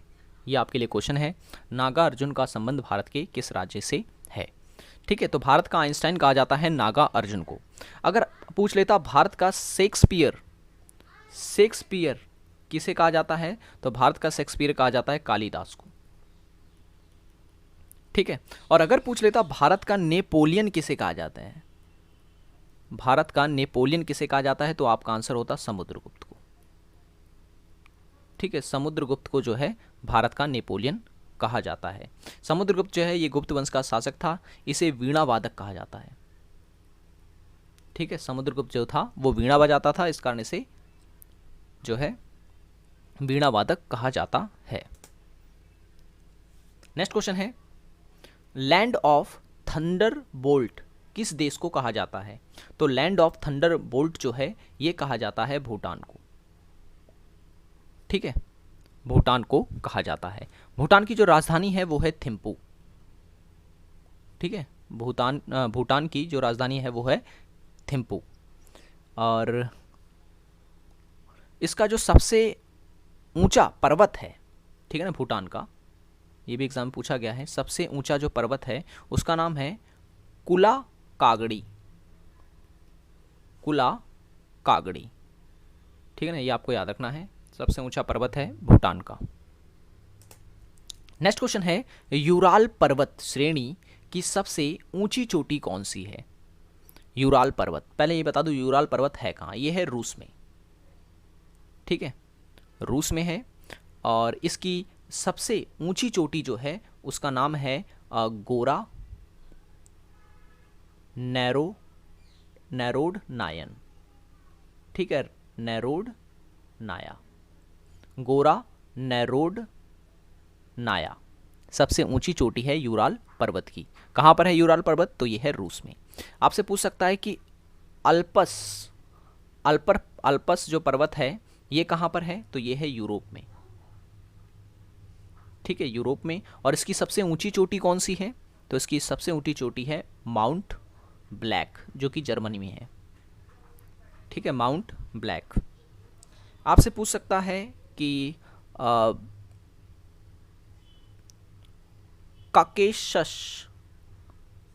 काकेशस जो है ये कहाँ पर है पर्वत? ये है रूस में। इसकी सबसे ऊंची चोटी कौन सी है? तो वो है एल्बुश। ठीक है, एल्बुश।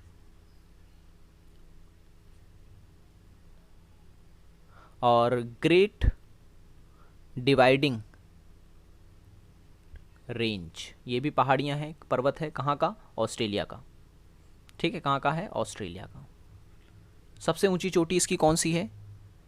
तो याद रखना है, सबसे ऊंची चोटी इसकी है कोस-यूस्को। कोस-यूस्को, ये सबसे ऊंची चोटी है ग्रेट डिवाइडिंग रेंज की। ठीक है, ये कहाँ पर है? तो ये है ऑस्ट्रेलिया में। नेक्स्ट है, लेटा हुआ ग्रह किस ग्रह को कहा जाता है? लेटा हुआ ग्रह किस ग्रह को कहा जाता है? तो ये कहा जाता है अरुण ग्रह को। ठीक है, लेटा हुआ ग्रह कहा जाता है अरुण ग्रह को, और यूरेनस कहते हैं इस इंग्लिश में। ठीक है, यूरेनस। और ये ग्रह, इस ग्रह को ना हरा ग्रह भी कहा जाता है, हरा ग्रह कहा जाता है, क्योंकि ये हरा दिखाई देता है।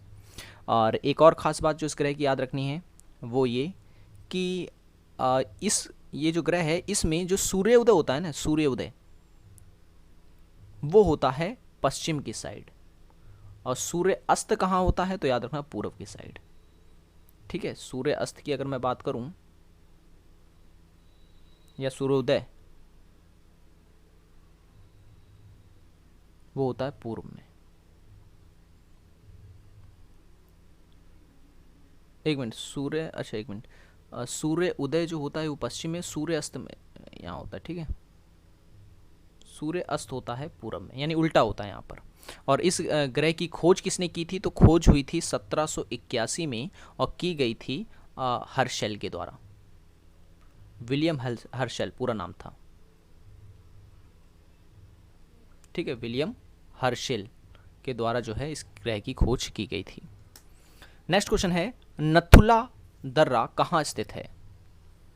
नथुला दर्रा कहाँ स्थित है, तो याद रखें नथुला दर्रा और जोजिला दर्रा,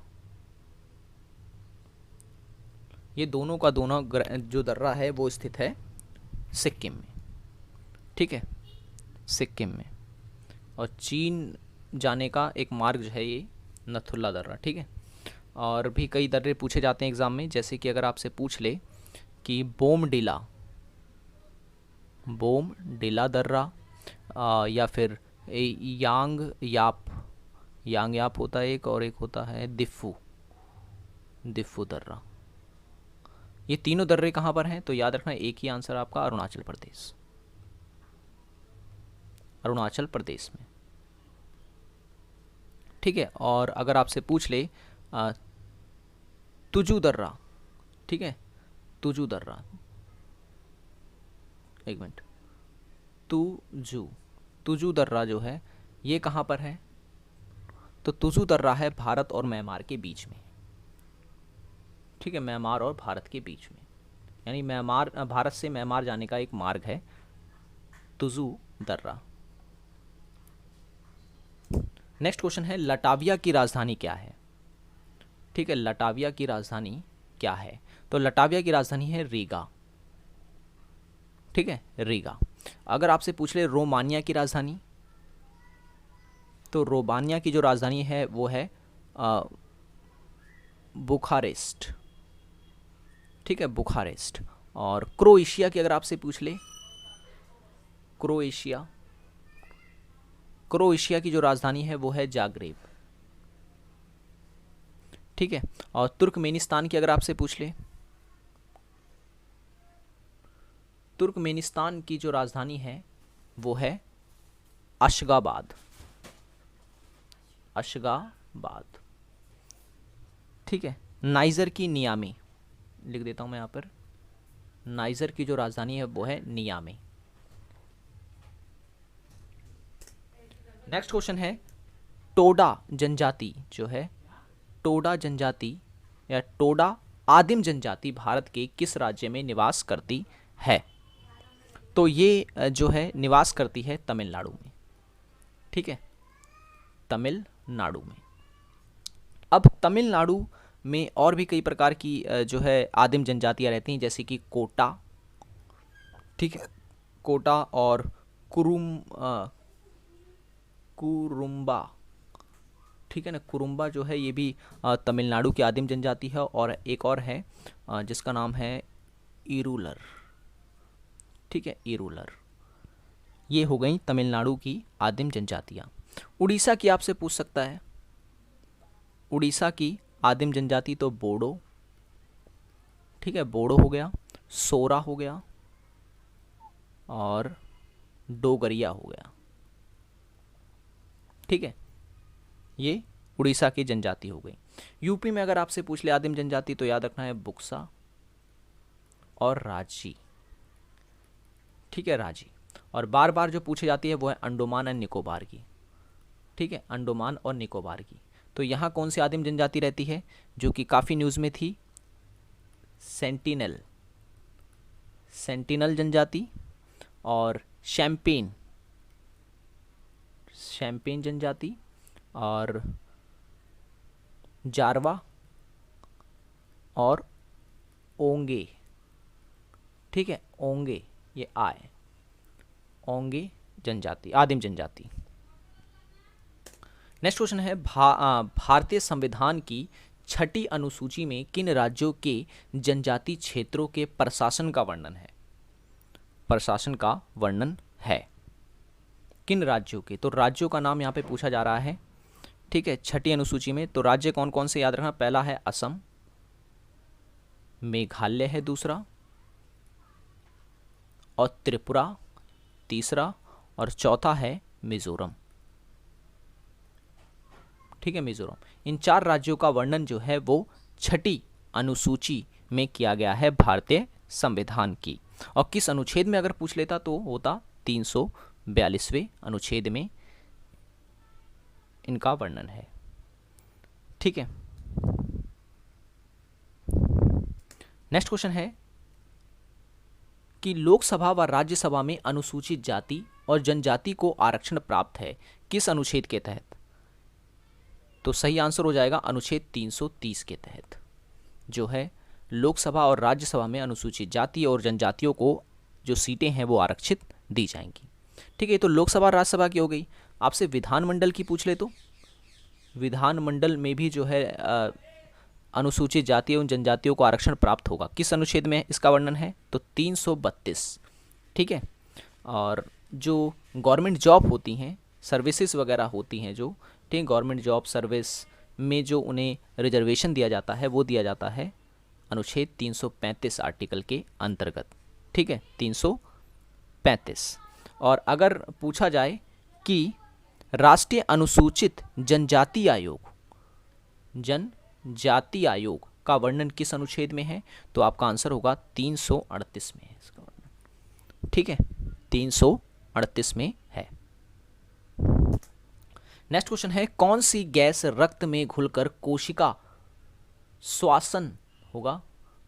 श्वसन को बाधित करती है तथा हृदय को क्षति पहुंचाती है? तो वो गैस है कार्बन मोनोऑक्साइड,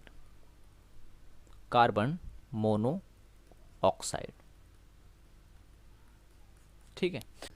कि दक्षिण का ताजमहल किसे कहा जाता है? ठीक है, तो इसका जो आंसर हो जाएगा वो हो जाएगा बीबी के मकबरे को, ठीक है। बीबी का जो मकबरा है उसे जो है दक्षिण का ताजमहल कहा जाता है। और ये कहाँ पर है? तो ये है औरंगाबाद में, ठीक है, औरंगाबाद में। और इसको बनाया किसने था? इसको बनवाया था औरंगजेब ने, ठीक है, औरंगजेब ने इसका निर्माण करवाया था। और ये जो बीबी का मकबरा है ये ताजमहल की हूबहू नकल है, लेकिन इतिहासकार इसे घटिया नकल कहते हैं, घटिया नकल। क्वेश्चन पूछा जा सकता है कि ताजमहल की घटिया नकल किसे कहा जाता है? तो ये कहा जाता है बीबी के मकबरे को। और भी एक क्वेश्चन आपको याद रखना है जो है कि औरंगजेब ने मोती मस्जिद का भी निर्माण करवाया था, ठीक है, मोती मस्जिद का भी निर्माण जो है वो औरंगजेब ने करवाया था। और ये कहाँ पर है मोती मस्जिद? तो ये है दिल्ली में, ठीक है, दिल्ली में। और दिल्ली में कहाँ पर है? तो ये है लाल किले में, लाल किले के अंदर, ठीक है, मोती मस्जिद। नेक्स्ट क्वेश्चन है हुमायूं ने किस युद्ध के परिणाम स्वरूप दिल्ली का सिंहासन पुनः प्राप्त किया था? तो ये किया था बिलग्राम युद्ध के दौरान, बिलग्राम युद्ध के दौरान, ठीक है। ये कब हुआ था बिलग्राम युद्ध? ये हुआ था 1540 में, ठीक है। बिलग्राम युद्ध को कन्नौज का युद्ध भी कहते हैं, ठीक है, कन्नौज का युद्ध। और भी युद्ध लड़े थे हुमायूं ने, जैसे कि चौसा का युद्ध। चौसा का जो युद्ध हुआ था, इसी युद्ध के दौरान जो है हुमायूं ने अपना जो सिंहासन है दिल्ली का वो खो दिया था, और इस पर कब्जा कर लिया था किसने? शेरशाह सूरी ने, ठीक है। तो ये कब हुआ था चौसा का युद्ध? आपसे पूछा जाता है, डेट कई बार पूछी गई एग्जाम में। तो 1539 में, ठीक है। और इसी युद्ध में जो है हुमायूं ने अपना सिंहासन दिल्ली का खो दिया था। और फिर किसका शासन आ गया था? तो आ गया था शेरशाह सूरी का। आपसे क्वेश्चन पूछा जा सकता है कि हुमायूं कब से कब तक मुगल सिंहासन पे रहा, तो आपको याद रखना है 1530 से लेकर के 1556 के बीच में रहा था। ठीक है, लेकिन बीच में जो है, इसी बीच में शेर शाह सूरी भी आ जाता है, तो उसका शासनकाल भी इसमें जुड़ा हुआ है। ठीक है, लेकिन ऑप्शंस में आपको एग्जाम में यही देगा 1530 से 1556 तक। ठीक है, ओके। नेक्स्ट क्वेश्चन है, रानी का अभिलेख किस अभिलेख को कहा जाता है, आगे हुआ। ठीक है, किस अभिलेख को कहा जाता है, तो आपका सही जो आंसर हो जाएगा यहाँ पर वो हो जाएगा कौसाम्बी अभिलेख। ठीक है, कौसाम्बी का जो अभिलेख है उसे जो है रानी का अभिलेख कहा जाता है, कौसाम्बी अभिलेख को। और कौसाम्बी अभिलेख की अगर हम बात करें तो हमें पता होना चाहिए कि भारत का सबसे पहला अभिलेख कौन सा था, तो वो था बोगज कोई। बोगज कोई ये पहला अभिलेख है भारत का। और अगर आपसे पूछे कि सबसे प्राचीन अभिलेख किसका है, प्राचीन अभिलेख, तो प्राचीन अभिलेख जो है ये माना जाता है मौर्य शासक अशोक के अभिलेखों को।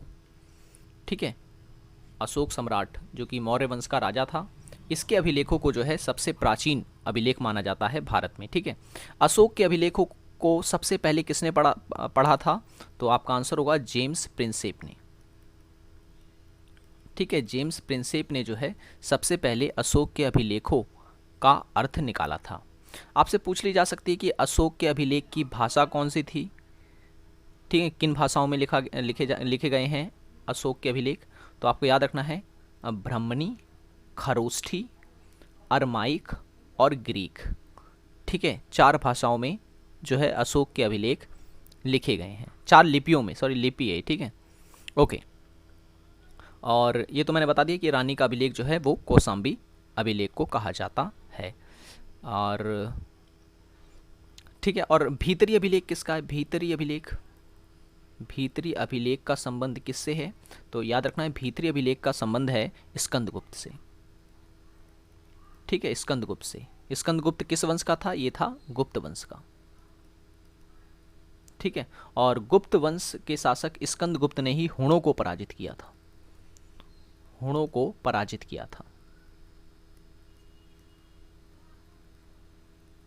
ठीक है, और गुप्त वंश की स्थापना किसने की थी, तो श्रीगुप्त ने की थी। ठीक है, तो इतने पॉइंट्स आपको याद रखने हैं।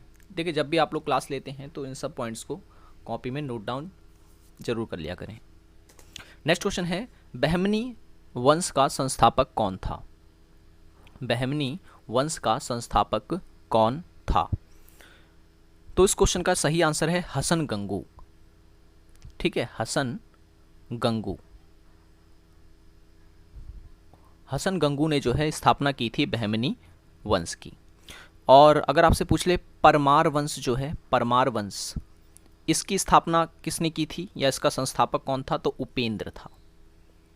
ठीक है, उपेंद्र ने की थी। चंदेल वंश के बारे में पूछ ले, चंदेल वंश, देखिए ये वो वंश हैं जो एग्ज़ाम में बार बार पूछे जाते हैं, इनके संस्थापक। ठीक है, तो इसलिए मेन मैं आपको बता देता हूँ। तो परमार वंश जो है इसकी स्थापना किसने की थी, उपेंद्र ने की थी। चंदेल वंश की स्थापना ननुक ने की थी। ठीक है, और अगर आपसे पूछे तुलुप वंश की स्थापना, तुलुप वंश की स्थापना की थी किसने, वीर नरसिंह ने, वीर नरसिंह ने। और याद रखें तुलुक वंश का ही था कृष्णदेवराय। ठीक है ना, कृष्णदेवराय, इन्हीं के दरबार में तेनाली रामा रहते थे और इन्हीं के दरबार में अष्टदिग्गज भी रहते थे, अष्टदिग्गज। ठीक है, इन्हीं के दरबार में रहा करते थे। और यादव वंश के बारे में पूछ लिया जाता है, यादव वंश की स्थापना किसने की थी या संस्थापक कौन थे, तो आपका आंसर होगा वल्लभ पंचम ने, वल्लभ पंचम ने। और ठीक है, इतने आपको याद रखने हैं। नेक्स्ट क्वेश्चन है, कर्ण वंश के शासकों का सही क्रम बताइए, कर्ण वंश के शासकों का सही क्रम बताना है। तो कर्ण वंश का जो संस्थापक था जिसने इस वंश की स्थापना की थी उसका नाम था वसुदेव। तो ये तो हो गया पहला शासक इस वंश का। उसके बाद जो गद्दी पर बैठता है वो होता है भूमिपुत्र। ठीक है ना, भूमिपुत्र नाम था उसका। इसके बाद जो गद्दी पे बैठा उसका नाम था नारायण, और फिर जो अंतिम शासक रहा वो था सुशर्मन। और भी छोटे मोटे शासक आए थे, लेकिन मेनली जो है वो यही है, वसुदेव, भूमिपुत्र, नारायण और सुशर्मन। कर्ण वंश का संस्थापक वसुदेव और अंतिम शासक सुशर्मन था। ठीक है,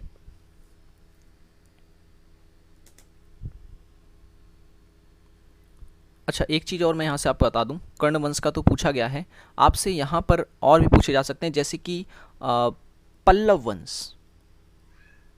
पल्लव वंश जो है इसके शासकों का क्रम आपसे पूछ सकता है। तो पल्लव वंश की जो स्थापना थी वो की थी सिंह विष्णु ने।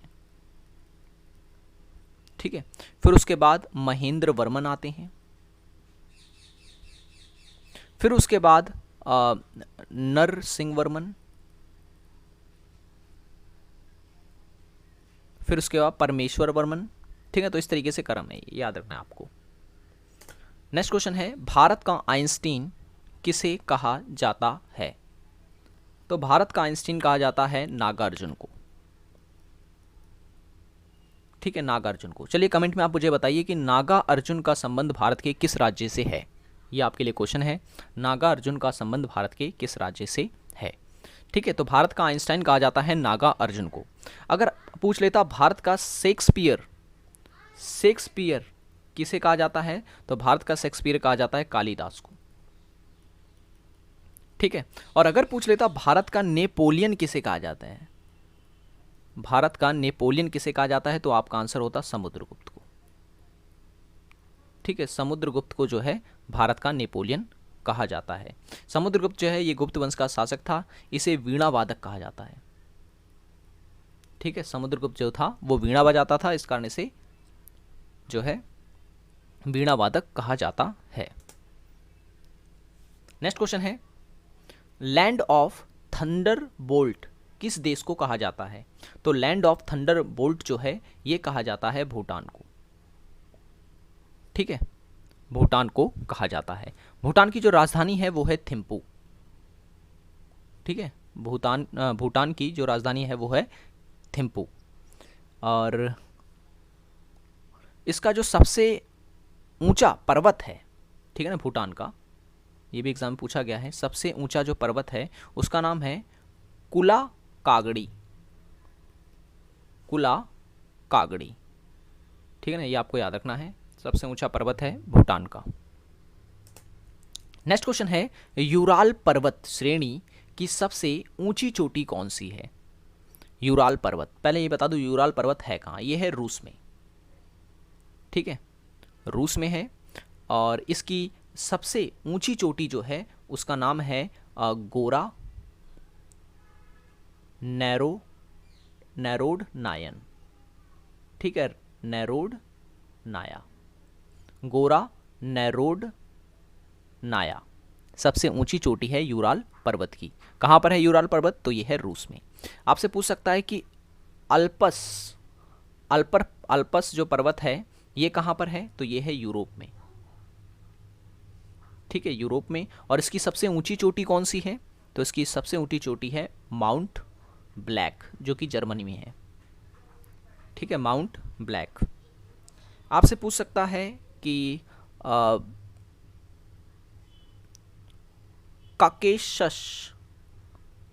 काकेशस जो है ये कहाँ पर है पर्वत? ये है रूस में। इसकी सबसे ऊंची चोटी कौन सी है? तो वो है एल्बुश। ठीक है, एल्बुश।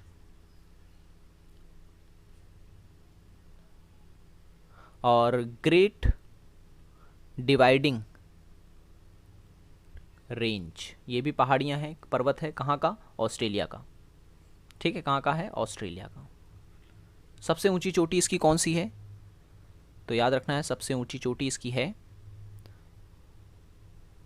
कोस-यूस्को।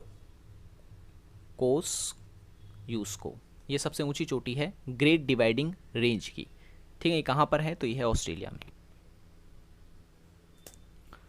नेक्स्ट है, लेटा हुआ ग्रह किस ग्रह को कहा जाता है? लेटा हुआ ग्रह किस ग्रह को कहा जाता है? तो ये कहा जाता है अरुण ग्रह को। ठीक है, लेटा हुआ ग्रह कहा जाता है अरुण ग्रह को। और यूरेनस कहते हैं इस इंग्लिश में, ठीक है, यूरेनस। और ये ग्रह, इस ग्रह को ना हरा ग्रह भी कहा जाता है, हरा ग्रह कहा जाता है क्योंकि ये हरा दिखाई देता है। और एक और ख़ास बात जो इस ग्रह की याद रखनी है वो ये कि ये जो ग्रह है इसमें जो सूर्योदय होता है ना, सूर्योदय वो होता है पश्चिम की साइड, और सूर्य अस्त कहाँ होता है तो याद रखना पूर्व की साइड, ठीक है। सूर्य अस्त की अगर मैं बात करूं या सूर्योदय, वो होता है पूर्व में। एक मिनट, सूर्य, अच्छा एक मिनट, सूर्य उदय जो होता है वो पश्चिम में, सूर्य अस्त में यहाँ होता है, ठीक है। सूर्य अस्त होता है पूर्व में, यानी उल्टा होता है यहाँ पर। और इस ग्रह की खोज किसने की थी तो खोज हुई थी 1781 में और की गई थी हर्शेल के द्वारा। विलियम हर्शेल पूरा नाम था, ठीक है, विलियम हर्शेल के द्वारा जो है इस ग्रह की खोज की गई थी। नेक्स्ट क्वेश्चन है, नथुला दर्रा कहाँ स्थित है? नथुला दर्रा कहाँ स्थित है? तो याद रखें, नथुला दर्रा और जोजिला दर्रा, ये दोनों का दोनों जो दर्रा है वो स्थित है सिक्किम में, ठीक है, सिक्किम में। और चीन जाने का एक मार्ग जो है ये नथुला दर्रा, ठीक है। और भी कई दर्रे पूछे जाते हैं एग्ज़ाम में, जैसे कि अगर आपसे पूछ ले कि बोमडिला दर्रा, या फिर यांग याप होता है एक, और एक होता है दिफू दर्रा। ये तीनों दर्रे कहाँ पर हैं तो याद रखना एक ही आंसर आपका, अरुणाचल प्रदेश में, ठीक है। और अगर आपसे पूछ ले तुजू दर्रा, ठीक है, तुजू दर्रा, एक मिनट, तुजू दर्रा जो है ये कहाँ पर है तो तुजू दर्रा है भारत और म्यांमार के बीच में, ठीक है, म्यांमार और भारत के बीच में, यानी म्यांमार, भारत से म्यांमार जाने का एक मार्ग है तुजू दर्रा। नेक्स्ट क्वेश्चन है, लटाविया की राजधानी क्या है? ठीक है, लटाविया की राजधानी क्या है तो लटाविया की राजधानी है रीगा, ठीक है, रीगा। अगर आपसे पूछ ले रोमानिया की राजधानी, तो रोमानिया की जो राजधानी है वो है बुखारेस्ट, ठीक है, बुखारेस्ट।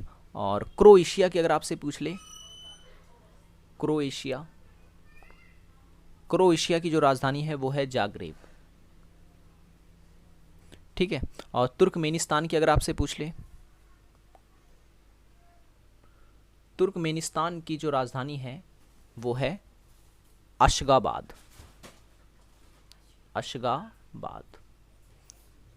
ठीक है। नाइजर की नियामी, लिख देता हूं मैं यहाँ पर, नाइजर की जो राजधानी है वो है नियामी।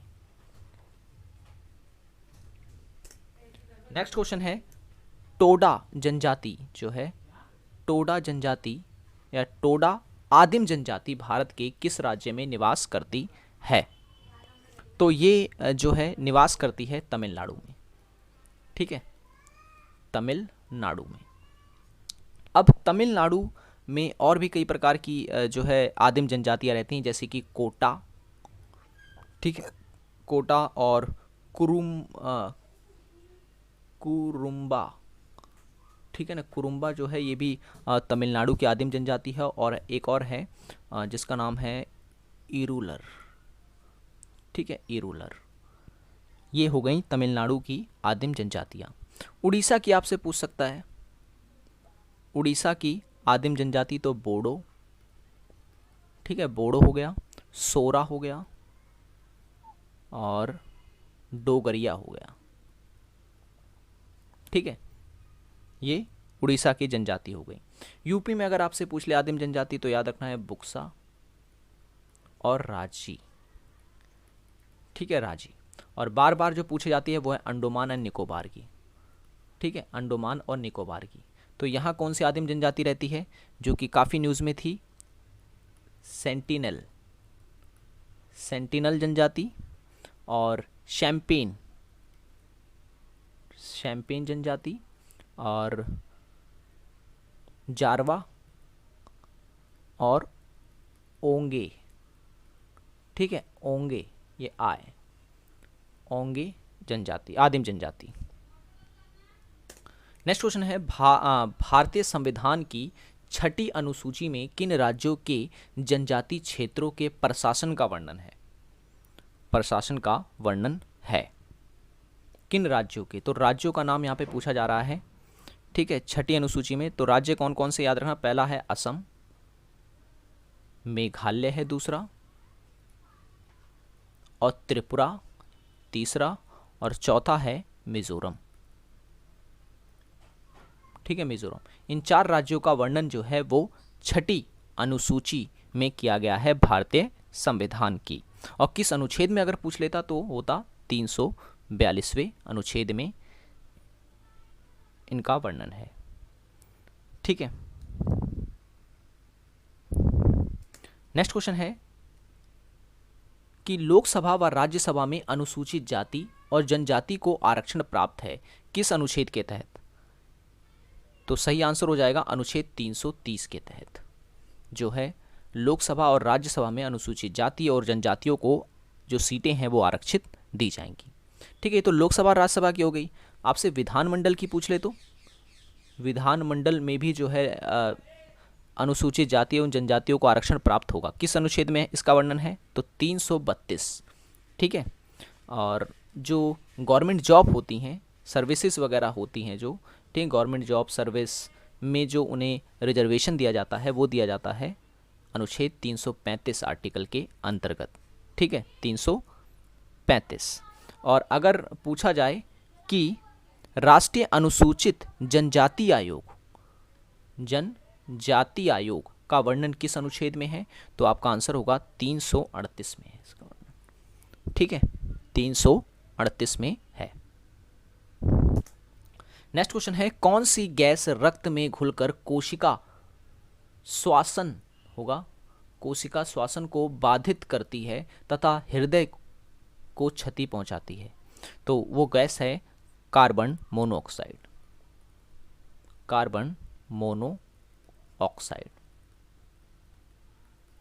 ठीक है, तो आज की वीडियो में इतना ही। आई होप कि वीडियो आपको पसंद आया होगा। पसंद आया हो तो लाइक करें और चैनल को सब्सक्राइब नहीं किया तो जरूर कर लें ताकि ऐसी वीडियोस आपको मिलते रहे। मिलेंगे नेक्स्ट वीडियो में। Thanks for watching this video.